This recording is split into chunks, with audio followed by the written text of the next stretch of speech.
Bonjour chers amis, j'aimerais vous donner aujourd'hui quelques nouvelles de Stan, quelques informations. Ça fait un moment que je n'en ai pas donné.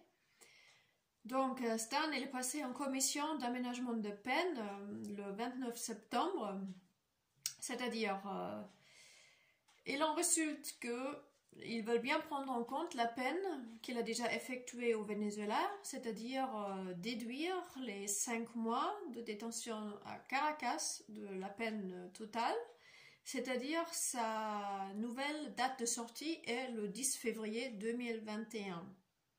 Voilà.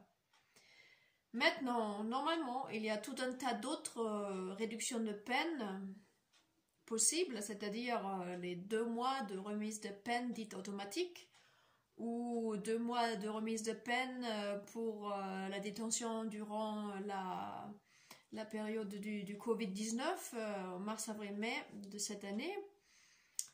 Et seulement la juge d'application de peine ne veut rien savoir de tout ça, et comme c'est à sa libre appréciation de le prendre en compte ou non, c'est mal parti pour le moment. Parce que sinon, elle sera déjà libre maintenant. Hein, le 10 octobre, elle pourra sortir. Mais ça se présente pas trop positif quand même pour le moment. Donc la juge d'application des peines ne veut pas savoir plus concernant son état de santé. Parce que je vous rappelle qu'il n'a eu aucun soin. Aucun soin ni dentaire ni médical. On ne sait pas dans quel état sont les tumeurs, dans l'oreille, dans les reins, on ne sait pas.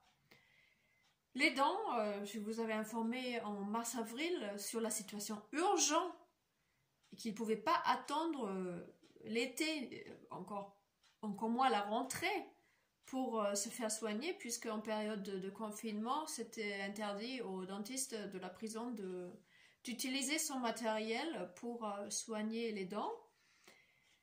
Et maintenant, l'été est largement passé, la rentrée aussi, et on est toujours au même stade, donc il n'y a aucune avancée et il n'y en a pas en vue non plus.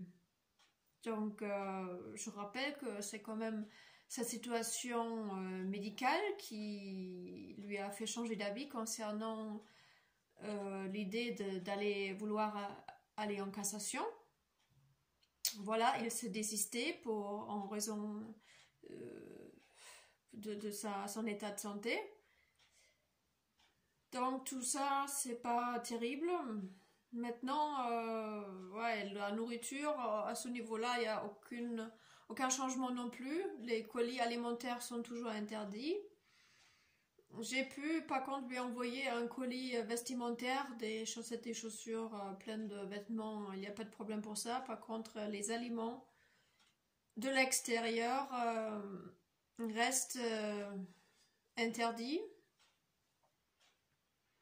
Après, pour ceux qui ne savent pas, je suis revenue en France. Je me trouve actuellement en France. Et j'ai reçu un droit de visite ainsi qu'un droit de téléphoner avec Stan.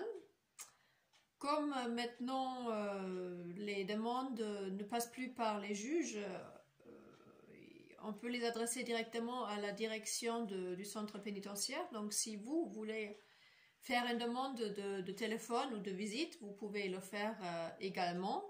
Et il n'y a pas de raison que ce soit refusé. Donc pour les personnes qui sont intéressées, voilà. Sinon, il y a des amis déjà qui ont réussi d'avoir un droit de visite, qui vont aller à sa rencontre donc cette semaine pour voir comment ça se passe. Apparemment, c'est pas trop la joie avec le port du masque obligatoire et la distanciation. Donc, ils vont déjà regarder comment ça se passe et moi, j'ai prévu d'aller la semaine suivante pour le visiter. C'est quand même une très grande avancée, une très grande nouvelle pour nous. Et on est très très contents.